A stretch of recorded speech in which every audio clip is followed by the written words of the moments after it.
There are people who claim to remember events that happened in a former lifetime. It is a strange phenomenon called reincarnation. There's the story of Maria, a little girl who lived a long time ago in a coastal village of France. Maria had a special touch with living things. It was said she could cure animals and people of illness. The villagers called her a witch and hunted her down in the night.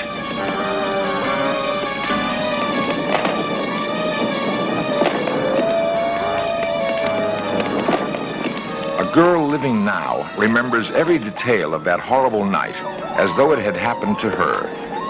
Perhaps it did.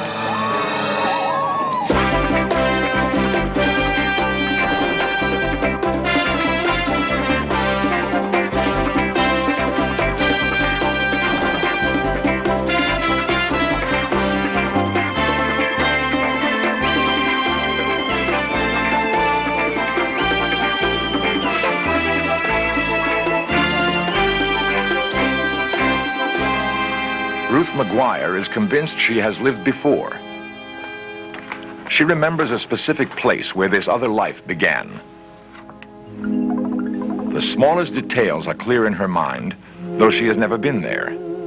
Ruth McGuire remembers more than where her past life began. She remembers how it ended.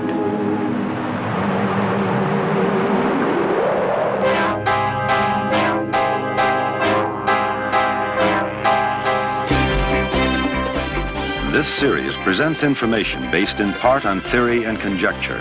The producer's purpose is to suggest some possible explanations, but not necessarily the only ones, to the mysteries we will examine. Men of vision are rare in any time. In the pioneering days of American industrial expansion, Henry Ford was such a man.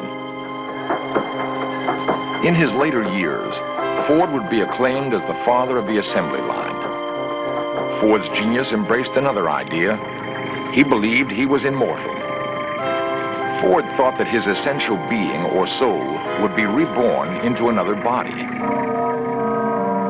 Reincarnation is a belief that has been expressed by every civilization known to man. The principles governing the cycles of birth, death, and rebirth are called karma.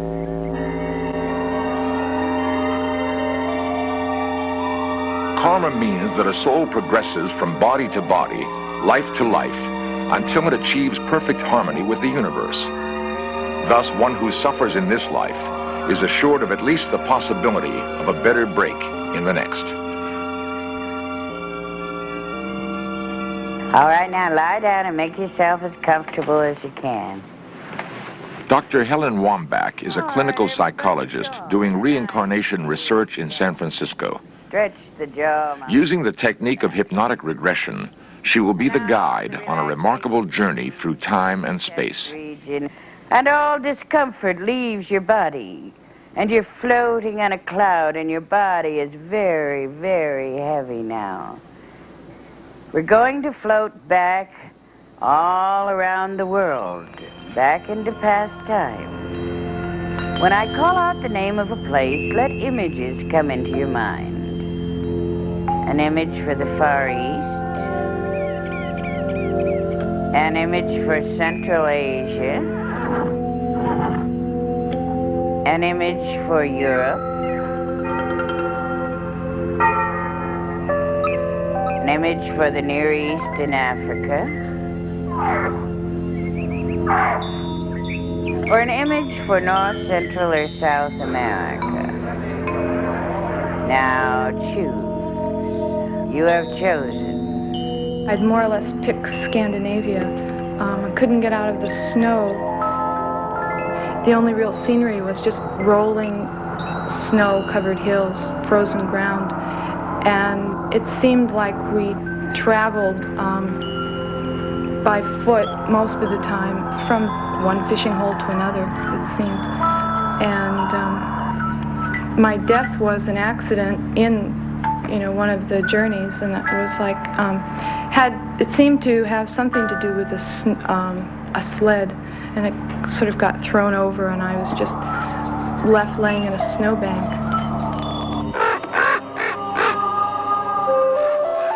It seemed to be on the foot of the steps of a pyramid, a temple.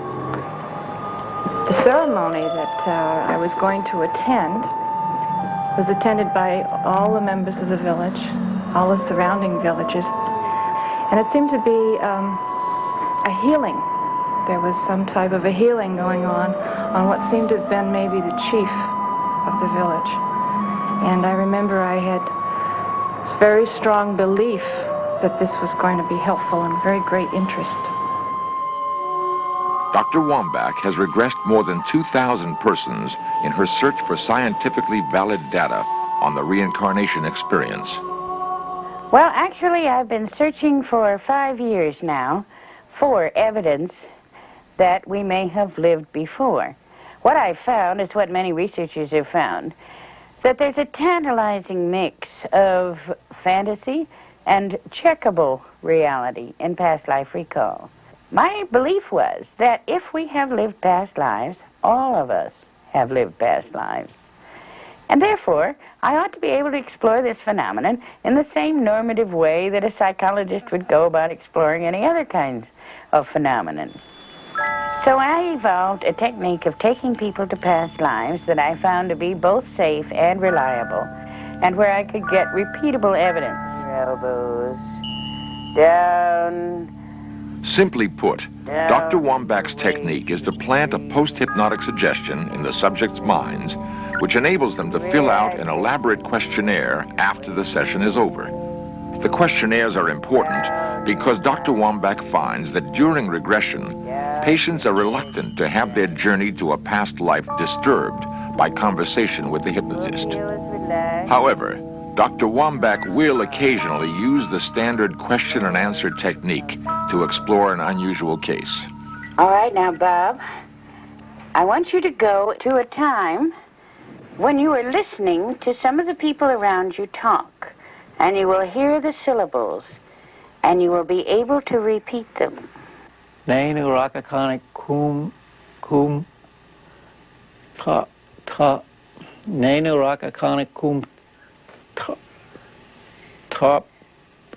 All right, that's fine, Bob. Can you tell me what these words mean? What is being talked about? In regard to the day's labors, the dissatisfaction with the task, dissatisfaction with the job. How do you feel about this? Do you feel dissatisfied? I feel it's all in a day's time, and I'll soon be on my way away from it. Now, Bob, I want you to move in that lifetime to a time when you are seeing something written.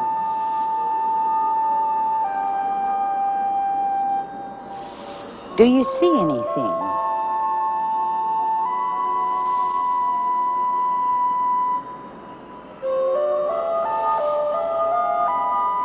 You will be able to open your eyes without coming out of the hypnotic trance. You will focus intently on the hieroglyphs, and you will be able to copy them. Dr. Wambach has had an expert at Stanford University study Bob's strange writing. She says the expert has been able to identify 80% of the characters as authentic Egyptian hieroglyphs. Very good, Bob.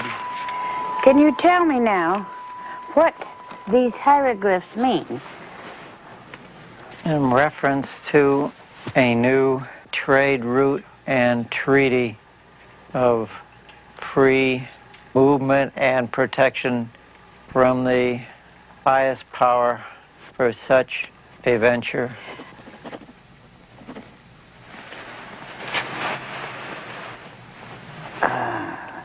Hi, Bob. Oh. How was it? Not bad. Not bad, huh? Bob is a retired stockbroker. Yeah. How could he write and converse in a language that vanished tens of centuries ago, along with the builders of the pyramids? At the very least, it's a fascinating exercise This probing of the unconscious mind for scraps of information about past lives. There are more practical aspects to the study of reincarnation. Trauma from a past life sometimes seems to spill over into the present.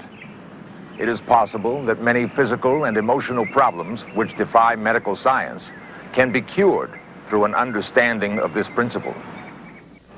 In this lifetime, for instance, I've had a series of, since early childhood, seizure type of things that occurred that doctors and priests couldn't explain. That Shirley Krepp eventually described her problem to Dr. Wambach.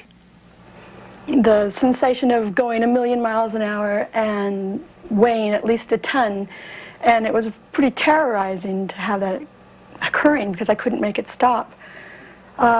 During this session where I was regressed to the lifetime as a girl named Maria, this particular seizure started to occur while I was under hypnosis.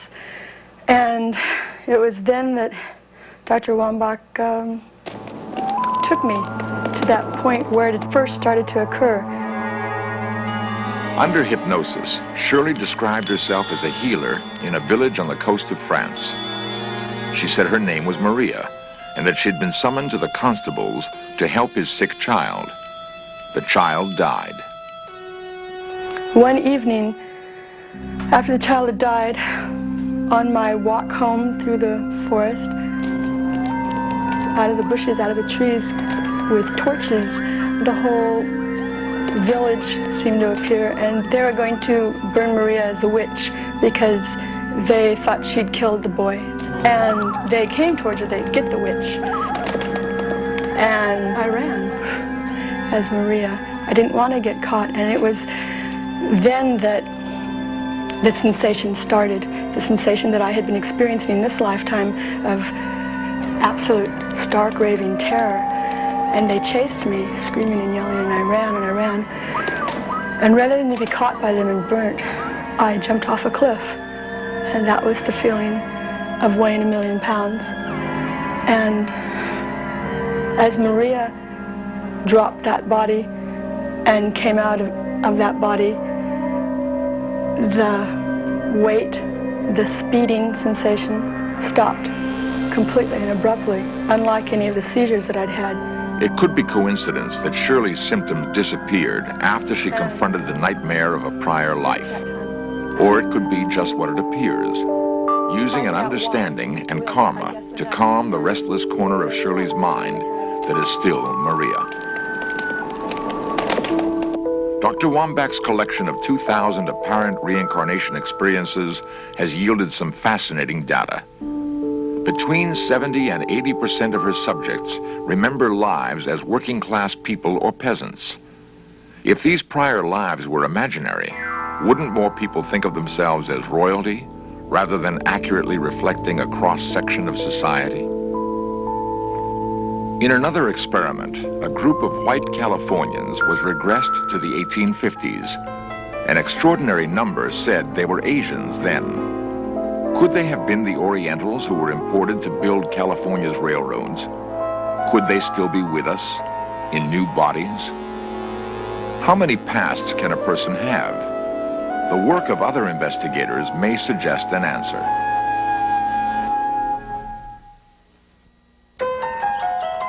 The old Chestnut Inn in Kent, Connecticut has a history as rich as its setting. Ruth McGuire has quite a history of her own. It appears she may have a number of histories.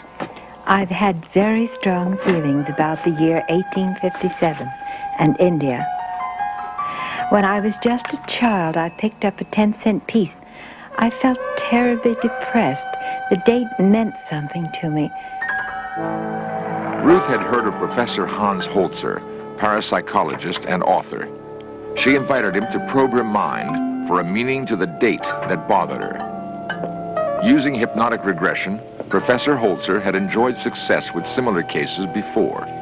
Your name is Ruth McGuire. I want you to go back with me 10 years, 20 years, 30 years, 40 years.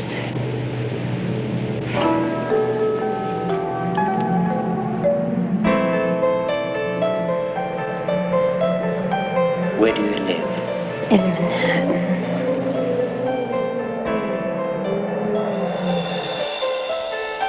You are now 10 years old. You are now 9 years old. You are now 7 years old. You're 7 years old. You're 7 years old. You are Ruth McGuire. You're 7 years old. Where do you go to school? St. Nicholas of Tolentine. What is your favorite teacher's name? Sister Bonaventure. What does she teach you? Oh, poetry. She declaims poetry. You are 7 years old. You're 6 years old. You're 5 years old. You're 4 years old. You're 3 years old. You're 2 years old. You're 1 year. You have just been born. I want you to go back beyond the threshold of birth. You're -5, -10, -20. What do you see? Look around you. Where are you? It's all vapory. What do you see? Thick clouds and vapors. Cold.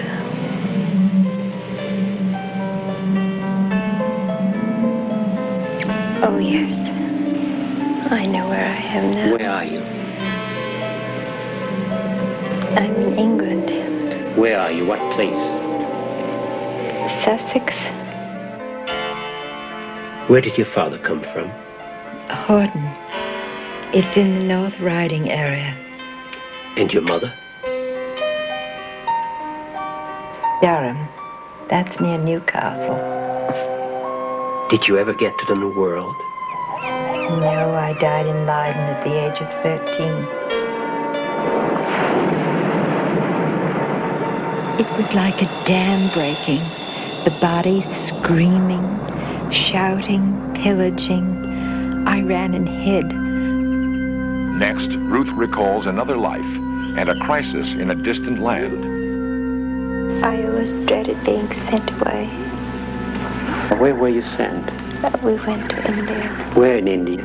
Calcutta, and then another place where there was an uprising. The natives were very angry. They didn't want us there. And they came in a body, screaming, shouting, pillaging.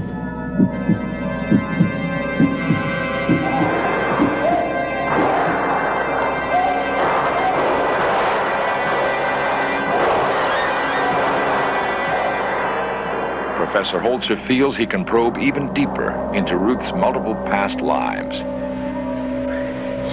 Now I want you to go back further, beyond your life in India, beyond your life in England. Go back, another incarnation, another life.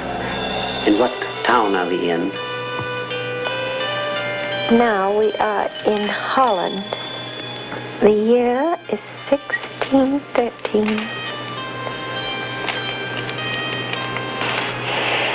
Smoke in the room. What sort of smoke? From the fire. It's smoking the fire. Where are you to begin with? Where are you now? Oh, I'm in a room in a cottage, and the fireplace is smoking. It burns my throat. My aunt and my mother are both there, and we have to wait and wait and wait. And there's something about the New World and passage.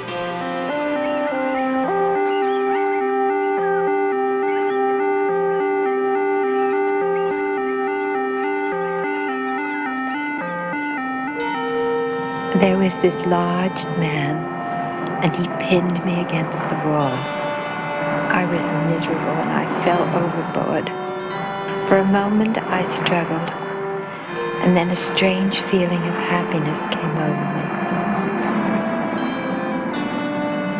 I must have been on shipboard. I saw the coffin and the people passing by, and I wanted to tell them, I hear what you're saying.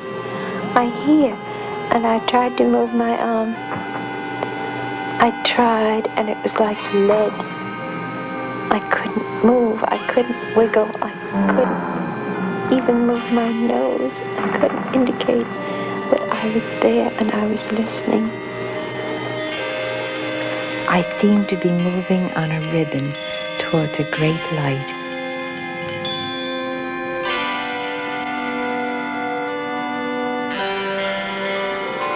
What was the next sensation that followed? There were people. I saw shadows and presences and people I didn't know. But my mother, yes, I saw my mother, and there was a comforting feeling that I had found her at last. For Ruth McGuire, the session was a revelation. The controversial concept of karma made sense to her and seemed to explain so many things. Whatever she might have suffered in past lives only seemed now to increase her chance of serenity in this one. Dr. William Yaney is a psychiatrist who has devoted years to the study of reincarnation and the laws of karma.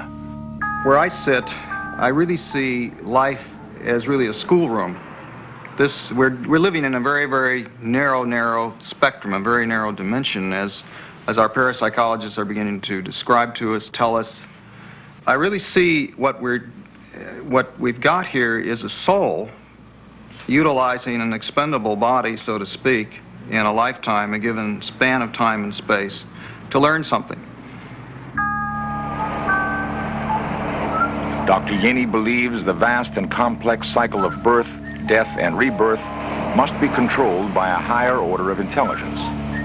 Someone must be minding the store, so to speak. Who or what that force is remains one of the great puzzles confronting mankind.